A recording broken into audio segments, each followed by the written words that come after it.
Hi everyone, welcome in English Joy. आज के इस वीडियो में हम लोग कुछ डिफरेंट वर्ब्स देखेंगे और उनके यूजेस देखने वाले हैं, जिनके मीनिंग हमें हिंदी में सेम होते हैं लेकिन इंग्लिश में उनके यूज़ हमें अलग तरह से करना होता है। तो चलिए फर्स्ट वन ये यहाँ पर दिया है, इन्वेंट एंड डिस्कवर। दोनों का अर्थ होता है खोज करना। ठीक है, तो हमें लगता है कि अब हम इन्वेंट का यूज़ करें या डिस्कवर का करें। किसी भी चीज़ का आविष्कार होता है, जैसे टेलीफोन है, टीवी है, मोबाइल फ़ोन है। इन चीज़ों का जब आविष्कार हुआ तो जो आविष्कार करते हैं, ठीक है, उसको इंग्लिश में हम या इन्वेंट होगा या डिस्कवर होगा। तो किस तरह से हम इसका यूज़ करेंगे? हिंदी में तो खोज करना होता है, इंग्लिश में क्या लिखेंगे? ब्रिंग और कैरी, दोनों का मतलब होता है ले आना। हियर लिसन, सुनना, दोनों का अर्थ होता है। ठीक है, एंड यहाँ पे कैच होल्ड, पकड़ना होता है, दोनों का मतलब। ठीक है, वीप एंड क्राई, दोनों का मतलब हुआ रोना। पुट कीप, रखना हुआ। बाय परचेज, दोनों का अर्थ खरीदना हो। तो ये पर यूज़ क्या होगा? जब दोनों का अर्थ है तो कब हम कौन सा यूज़ करना है? तो यूज़ करते समय, इंग्लिश बनाते समय हम सोचने में पड़ जाते हैं कि इसमें इन्वेंट का यूज़ करूँ, डिस्कवर का करूँ, बाय का लिखूँ या परचेज करूँ। तो हम जब कन्फ्यूज हो जाते हैं तो इंग्लिश में हम इसको अच्छे से सेंटेंस नहीं बना पाते। चलिए, तो आज ये कन्फ्यूज़न बिल्कुल दूर हो जाने वाला है। तो फर्स्ट ऑफ ऑल हमारे पास है डिस्कवर, इन्वेंट। अब डिस्कवर और इन्वेंट दोनों का अर्थ हुआ खोज करना, लेकिन इन दोनों में फ़र्क क्या है? तो पहले ये ध्यान दीजिए, डिस्कवर का मतलब है, जैसे इसका नाम है, जैसे इसमें लिखा है डिस्कवर, तो ये एक पहला वर्ड दिया है आपने, कवर। कवर ये है, उसके साथ में आगे लगा हुआ डिस। कवर का मतलब ढका हुआ, और डिस्कवर यानी उससे अपोजिट, ढका हुआ यानी ओपन करना, खुलना, यानी कोई चीज़ खोज में आनी, कोई चीज़ ध्यान में आनी। ठीक है, तो जैसे मैं ये कहूँ तो वास्को दी गामा ने भारत आने के नए जलमार्ग की खोज की। तो ये जो जलमार्ग था ये पहले से ही था, लेकिन लोगों को पता नहीं था इसके बारे में। ठीक है, जब नहीं पता था तो, और नहीं पता था उसको हमने खोजा है, तो हम वहाँ यूज़ करेंगे डिस्कवर। दूसरा एक एग्जाम्पल और हम देखते हैं कि हिमाचल में वैली ऑफ फ्लावर्स है, जो पहले से ही है, फूलों की घाटी, लेकिन लोगों को उसके बारे में पता नहीं था।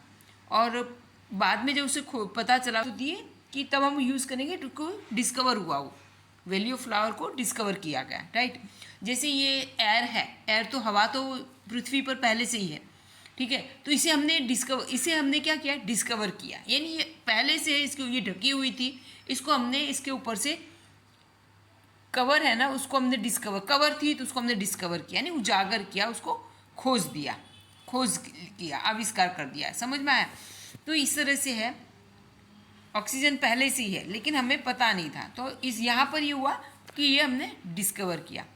क्लियर हो गई ये बात? इन्वेंट का मतलब होता है कि कोई नई चीज़, जैसे टेलीफोन की पहले से नहीं था, टेलीफोन की खोज हमने की, टेलीविज़न की खोज हुई, राइट, ये इलेक्ट्रिसिटी, बल्ब की, इन सब की खोज हुई, तो ये पहले नहीं था, तो इसमें इसकी खोज हुई। जब ऐसा कुछ खोज होता है तो हम इन्वेंट का यूज़ करेंगे, और ये जो चीज़ पहले से ही है उसको हम डिस्कवर करेंगे। राइट, आई होप कि ये समझ में आ गया होगा। ठीक है, जैसे थॉमस ने इलेक्ट्रिक बल्ब की खोज की, तो ये आविष्कार हुआ, पहली बार खोज हुई है। ठीक है, पहले से नहीं थी इस पृथ्वी पर, इन्वेंट किया बल्ब की।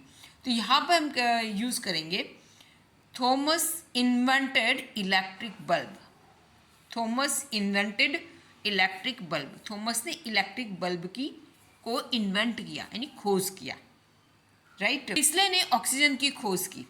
अब ऑक्सीजन तो ये पहले से ही है पृथ्वी के ऊपर, और उसको खोज किया है तो डिस्कवर किया। जो ढकी हुई थी, कवर थी, उसको उसने क्या किया? डिस्कवर की। तो Presley discovered oxygen.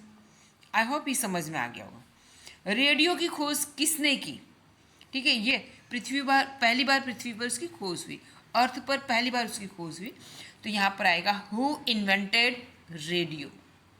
Who invented radio. ठीक है, तो आई होप कि आपको समझ में आ गया होगा। अब जब भी कोई नई चीज़ होती है उसे यूज़ करने के लिए हम यहाँ पे इन्वेंटेड करेंगे, और जिसको पहले ढकी हुई है उसको खोज करना है तो डिस्कवर है। क्लियर हो गया होगा? छाते की खोज किसने की? ये इसका आंसर आप लिखेंगे। ठीक है, चलिए हम आगे बढ़ते हैं इसमें। कीप का यूज़ करें या पुट का यूज़ करें। तो यहाँ पे देखते हैं घड़ी मेरे पर्स में रखो। अब इसमें एक बात मैं आप समझा देती हूँ पहले आपको, कि कोई भी चीज़ एक जगह रखी हुई है और उसे दूसरी जगह रखना हो तो हम कीप बोलते हैं कि भाई ये जगह है ना, यहाँ पे कहीं पे रखी हुई है, तो हम उसे बोले इसे उठाकर उधर रखो। कोई भी चीज़ कहीं पे रखी हुई है तो बोले इसे उठाकर वहाँ पे रखो, तो हम कीप का यूज़ करेंगे। ठीक है, और कोई चीज़ आपके हाथ में, आपके पास है कोई चीज़, और उसे मैं ऐसे कहूँ कि इसे यहाँ या वहाँ रख दो, तब हम पुट का यूज़ करेंगे।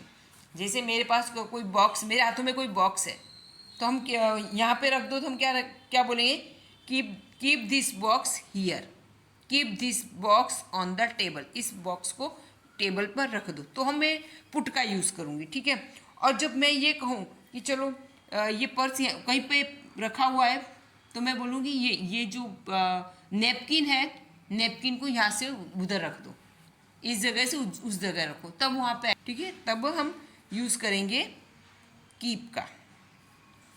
ठीक है, चलिए अब देख लेते। घड़ी मेरे पर्स में रखो, घड़ी मेरे पर्स में रखो, कहीं रखी हुई है घड़ी, राइट, तो हम कह रहे हैं कि भाई घड़ी उठा के मेरे पर्स में रखो, तब रखें, तब बोलेंगे keep the watch in my purse, keep the watch in my purse. Pen holder में रखो, पेन होल्डर में रखो। ठीक है, पेन हमने कहाँ रख दिया, टेबल पे रख दिया है। ठीक है, टेबल पे रख दिया है पेन, तो हम क्या बोले, पेन को पेन होल्डर में रखो, तो keep the pen in the pen holder, keep the pen in the pen holder, right. Glass sink में रखो, तो ग्लास कहाँ पे रखना है, सिंक में। हम पानी पी रहे हैं और हम ये कहें कि भाई ग्लास सिंक में रखो, तो उस ग्लास को हमें कहाँ रखना है, हमारे हाथ में एक ग्लास, सिंक में रखो। थाली डाइनिंग टेबल पर रखो, थाली क्या है, आपके हाथों में है, डाइनिंग टेबल पर रखो, तो क्या बोलेंगे, ठीक है, ये आपको करना है। ओके, चलिए आगे बढ़ते हैं। नेक्स्ट है कैरी वर्सेस टेक। कैरी और टेक दोनों का अर्थ होता है, या यहाँ पे कैरी की जगह ब्रिंग है, दोनों का अर्थ होता है ले आना। ठीक है, चलिए अब यहाँ पे देखते हैं कैरी एंड टेक दोनों का अर्थ होता है ले जाना। अब यहाँ पे अपने ये खास इस बात से हम ये ध्यान रखें कब किसका यूज़ करें। जैसे कोई चीज़ है, अपने शरीर का स्पर्श करके हम कोई चीज़ उठा रहे हैं, तो हम बोलेंगे कैरी करना। ठीक है, अब बिना अपने शरीर के स्पर्श किए बिना ऐसे ही हम लेके जा रहे हैं, तो तब लिखेंगे टेक। जैसे मैं ये कहूँ कि मैं उसे गाड़ी में या मेरी एक्टिवा पे किसी को बिठा कर लेके जाऊँ, ठीक है, उसको हाथ में उठा के नहीं लेके जाने वाले। आई होप कि आप समझ रहे होंगे। ठीक है किसी भी चीज़ को या पर्स को जिसको हम हाथ से शरीर से स्पर्श करके, बॉडी पार्ट्स को स्पर्श करके जब हम किसी चीज़ को लेके जाते हैं या उठा के जाते हैं, राइट, तब आएगा कैरी। ठीक है, और वैसे किसी को ले जा रहे हैं कहीं पे, बॉडी पार्ट्स का स्पर्श किए बिना हम लेके जा रहे हैं, तो फिर आएगा टेक। चलिए अब देख लेते हैं यहाँ पे, टीचर किताबें ले जाएंगी, टीचर किताबें ले जाएंगी, तो टीचर विल कैरी बुक्स, नहीं तो हाथ में पकड़ के ऑब्वियस ले जाएंगे, बॉडी टच होगा ही। क्लियर। मैं तुम्हें दिल्ली ले जाऊंगी, मैं तुम्हें दिल्ली ले जाऊंगी। ठीक है, तो यहाँ पे हम कैरी का यूज़ नहीं करेंगे, मैं उसे उठा के किसी को नहीं लेके जाने वाली, उसको ट्रेन में या बस में हम कैसे भी इसी तरह से हम साथ में जाएंगे, तब हम वहाँ पे बोलेंगे take. I will take you to Delhi, मैं तुम्हें दिल्ली ले जाऊंगी। लेकर जाएंगे, पर्स लटका कर लेके जाएंगे, तो यहाँ पर कैरी का यूज़ करेंगे, I will carry a purse. वह मुझे मंदिर ले जाएगी, वह मुझे मंदिर ले जाएगी। अब इसमें आप कैरी यूज़ करेंगे या टेक यूज़ करेंगे, ये आपको करना है। आई होप को आपको ये समझ में आ गया होगा। कैरी का एक बार फिर से रिवाइज करवा देती हूँ। कैरी है वो जब बॉडी पार्ट से उसको टच करके कोई चीज़ हम लेके जा रहे हैं, तब कैरी होगा। टेक है जो बिना उसको टच किए लेके जाते हैं, तब टेक का यूज़ करेंगे। पर यूज़ कब करना है, तो जो रीड होता है, जब कोई भी आर्टिकल लिखा हुआ है, कहीं कुछ भी कोई चीज़ भी न्यूज़पेपर में है या किताब में है, कहीं भी किसी जगह कुछ लिखा हुआ है, बोर्ड पे या किसी भी जगह कहीं लिखा हुआ है, और जब हम उसको रीड करते हैं, पढ़ते हैं उसको, तब हम यूज़ करेंगे रीड। ठीक है, और स्टडी का यूज़ तब करेंगे जब कोई पूरा कोर्स है, पूरा अभ्यासक्रम है जिसमें लिखना, पढ़ना और रिवीजन करना सब कुछ आ जाता है, तब हम स्टडी का यूज़ करेंगे। ठीक है, चलिए देखते हैं। मैं किताब पढ़ रहा हूँ, तो मैं किताब पढ़ रहा हूँ, मेरे पास कुछ लिखा हुआ और किताब पढ़ रहा हूँ, तो क्या आएगा? I am reading a book. I am reading a book. Geeta कहानी की किताब पढ़ेगी। सॉरी, यहाँ पे गीता कहानी की किताब पढ़ेगी, ये रह गया मेरा करना। तो यहाँ पे गीता कहानी की किताब पढ़ेगी, तो गीता क्या लिखे? Geeta will read. क्या लिखेंगे यहाँ पे? Geeta will read. Geeta will read. Geeta क्या रीड करेगी? A story book. Geeta will read a story book. I hope आपको समझ में आ गया हो। कहानी की किताब पढ़ेगी तो रीड आएगा। ठीक है। जय 10th में पढ़ता है। अब 10th क्लास है, उसमें पढ़ना लिखना सब कुछ आ गया, पूरा एक कोर्स है, पूरा एक कोर्स है। तो यहाँ पर लिखेंगे, तब यहाँ पर हम रीड नहीं करेंगे, तब यहाँ पर जय स्टडीज़ इन 10th क्लास। जय स्टडीज़ इन 10th क्लास। जय 10वीं क्लास में पढ़ता है। ठीक है, चलिए अब यहाँ पे है मैं इंग्लिश मीडियम में पढ़ता हूँ। मैं इंग्लिश मीडियम में पढ़ता हूँ, तो अब इसका यूज़ क्या करेंगे? रीड या स्टडी, ये आपको कमेंट बॉक्स में ये आपके लिए करना है। ठीक है, अगर कमेंट बॉक्स में अगर कोई भी आंसर आपको नहीं आता है, मैं आपके आप कमेंट कीजिए, मैं आपके आंसर चेक करके रिप्लाई करती हूँ। चलिए मैं नेक्स्ट देख लेते हैं। इसके बाद भी अगर कोई कन्फ्यूज़न है तो आप मुझे कमेंट में पूछ सकते हैं। चलिए, तो अब ये वाला हम देख रहे हैं, इसका अर्थ मैंने जिसे बताया सुनना होता है, right. Listen, here and listen, इसका अर्थ हुआ सुनना, और इसका प्रोनाउंसिएशन हुआ लिसन नॉट लिस्टन। ओके, अब यहाँ पे मैं संगीत सुन रहा हूँ। पहले तो मैं बता दूँ कि दोनों में यूज़ क्या होता है, डिफरेंस क्या है। ठीक है, जब मैं कहीं बैठी हूँ, ऐसे मैं मेरा काम कर रही हूँ और अंदर की रूम में मम्मी और मेरी बहन बातें कर रहे हैं, वहाँ से कुछ कुछ आवाज़ें मेरे कानों में पड़ रही हैं। ठीक है, मैं अपने काम में लगी हूँ, मैं ध्यान नहीं दे रही हूँ। ठीक है, मुझे कोई मतलब नहीं, कुछ कुछ आवाज़ें आ रही हैं, तो मेरे कानों में वो आवाज़ें पड़ रही हैं, तो मैं कहूँगी हियर। तब मैं कहूँगी हियर। ठीक है, आई हियर। और जब मैं कोई चीज़ ध्यान से सुनती हूँ, जब कोई चीज़ में ध्यान से सुनती हूँ, तब यूज़ होगा लिसन। जैसे मैं रेडियो ध्यान से सुन रही हूँ, मैं टीचर पढ़ा रही हूँ, उनकी बातों को मैं ध्यान से सुन रही हूँ, तब हम यूज़ करेंगे लिसन। और ये जो हियर है, वो ऐसी कोई आवाज़ आ रही है, हम लोग सुनने के लिए रेडी नहीं हैं। ठीक है, हमारी इच्छा सुनने की नहीं है और कुछ आवाज़ आ रही है, और वो हमारे कान, भगवान ने कान दिए और कानों में वो आवाज़ आ रही है, तब हम उसे कहेंगे हियर। आपको कुछ सुनाई दे रहा है, कुछ सुनाई पड़ रहा है, तब आएगा हियर। ठीक है, जैसे बम की आवाज़ है, पटाखों की आवाज़, बिना कोई प्लानिंग के कुछ भी ऐसे धमाका, कोई चीज़ गिर गई उसकी आवाज़। ठीक है, जो हम रेडी नहीं है, ऐसी आवाज़ आ रही, हमें पहले से प्लानिंग नहीं है, आवाज़ आ रही, हमारे कानों में पड़ गई और सुनाई दी गया, तो वो तब हियर यूज़ करेंगे। ठीक है, लेकिन क्लास में हम बैठे हैं, टीचर पढ़ा रहे हैं, ठीक है, हम ध्यान से, हम खुद चाह रहे हैं, हमारी इच्छा है सुनने को, तब उसमें लिसन आएगा। ठीक है, अब मैं संगीत सुन रहा हूँ। अभी संगीत सुन रहा हूँ तो हम खुद जानबूझ के हम अपनी इच्छा से सुन रहे हैं।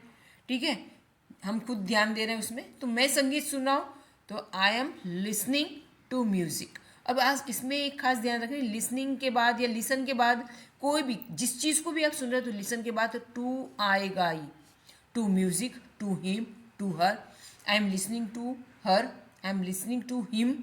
ठीक है, मैं उसको सुन रही हूँ, मैं उसको सुन रहा हूँ। ठीक है, ही इज़ लिसनिंग मी, वो मुझे सुन रहा है। मैं म्यूज़िक सुन रहा हूँ, मैं ओल्ड सॉन्ग्स सुन रहा हूँ। आई एम लिसनिंग टू, पर यहाँ पर टू जरूर आएगा। I am listening to old English songs. अब यहाँ पे नेक्स्ट है, मैंने भारी आवाज़ें सुनी। तो कोई भारी आवाज़ आ रही है, तो एकदम से आवाज़ सुनाई दी, आप उसके लिखेंगे आई हर्ड। मैंने सुनी, I heard. I heard him shouting, थोड़ा चेंज हो गया। I heard him shouting, I heard him सुन, मैंने उसे चिल्लाते हुए सुना। I heard him shouting. हाँ, ये म्यूज़िक के अंदर हम पहले से प्रिपेयर है, हाँ चलो रेडियो चालू करो या टीवी चालू करो, मैं म्यूज़िक सुन रहा हूँ। तब इसका ट्रांसलेशन होगा मैंने उसे चिल्लाते हुए सुना। अब ये वाला है मैंने भारी आवाज़ सुनी, तो इसका लिया I heard a loud. I heard, यहाँ पर तो इतना ही है। I heard a loud sound. I heard a loud sound, मैंने भारी आवाज सुनी। ठीक है, नेक्स्ट है लता मेरी नहीं सुनती है। लता मेरी नहीं सुनती है, मैं जो कहती हूँ उसकी मेरी बात को सुनती नहीं। तो Lata does not listen to me. आप टू का खास ध्यान रखिए, लिसन के बाद टू आएगा, कोई व्यक्ति की आवाज़ होगी, कोई म्यूजिक है, जो भी ऑब्जेक्ट उसके बाद आएगा, लिसन आ गया होगा। अब ये वाला है मैंने उसे चिल्लाते हुए सुना। मैंने उसे चिल्लाते हुए सुना। एक्चुअली ये होमवर्क है, इसका आंसर यहाँ पे आ चुका है। ओके, वीप का यूज़ करेंगे कब? जब छोटे बच्चे होते हैं ना, छोटे बच्चे रोते हैं तो क्या करते हैं पता है? जोर से चिल्ला चिल्ला के रोते हैं, पैरों से घसीटते हैं और हाँ जोर से उनकी आवाज़ आती। ठीक है, और जो बड़े लोग होते हैं वो वीप करते हो, चिल्ला के रोते नहीं है, उनकी आंखों में आंसू आ जाते हैं, आंसू पोंछ लेते हो, मनी मन ऐसे रोते हैं, या आंखों से टप टप आंसू गिरते हैं और रोते इस तरह से। तो दोनों में डिफरेंस है। ये वाला क्राई है वो चिल्ड्रन के लिए, छोटे बच्चों के लिए, और ये वाला वीप है ये है बड़ों के लिए। ठीक है, रो रहे हैं तो चिल्ड्रन आर क्राइंग, बच्चे रो रहे हैं, children are crying. Mrs Sinha रो रही थी, मिसिस सिन्हा रो रही थी। मिसिस सिन्हा है, इसका मतलब क्या? मिसिस सिन्हा वॉज, यहाँ पे क्राइंग नहीं आएगा, क्या आएगा? वीपिंग आएगा। Mrs Sinha was weeping, Mrs Sinha was weeping. वह क्यों रो रही थी? वह क्यों रो रही थी? वह इन्हीं की बात कर रही हूँ। वाई वॉज शी वीपिंग, वो क्यों रो रही थी? तो यहाँ पर क्या हमने यूज़ किया? वीपिंग। आई होप कि आपको समझ में आ गया होगा। अब उसका बच्चा रो रहा था, उसका बच्चा रो रहा था, इसका यूज़ तब हम करते हैं जो हम डेली रूटीन में चीज़ें हम खरीदते हैं, जो नॉर्मल चीज़ें हैं, बार बार खरीदते रहते हैं। दिन में कई बार सब्जियां खरीदते हैं, दूध खरीदते हैं, कंघी खरीदते हैं। ठीक है, बहुत सारी चीज़ें हम 4-6 महीने में खरीदते ही रहते हैं, राइट? बार बार खरीदते हैं, जैसे पेन, पेंसिल है, बुक वगैरह वगैरह। ठीक है, और परचेज है वो महंगी चीज़ें, भारी चीज़ें जो हम बहुत कम खरीदते हैं। जैसे मकान है, बार रोज़ रोज़ तो खरीदते नहीं, मकान है, टीवी है, स्कूटर, बाइक, कार, ये महंगी चीज़ें, ज्वेलरी है, हम बार बार नहीं खरीदते। ठीक है, तब ऐसे में हम आएगा परचेज का यूज़ करेंगे। ठीक है, मैं किताब खरीद रहा हूँ, I am buying my books. मैं किताबें खरीद रहा हूँ, आई एम बाइंग बुक्स। तो आई एम बाइंग बुक्स। मैं बड़ा बंगलो खरीद सकता हूँ। ठीक है, तो आई कैन, तब यहाँ पे बड़ा बंगलो है, यहाँ पे हम बार बार नहीं खरीदते ऐसी चीज़ें, तो हम लिखेंगे पर, तब हम यूज़ करेंगे परचेज। यहाँ पे सकता हूँ, आई कैन, मैं सकता हूँ, I can purchase a big bungalow. मैंने 2 पेन खरीदे, मैंने 2 पेन खरीदे। ठीक है, 2 पेन खरीदे, आई बॉट 2 पेन्स। यहाँ पे खरीदे पास्ट टेंस है, आई बॉट 2 पेन्स। यहाँ पे है गीता कार खरीदेगी।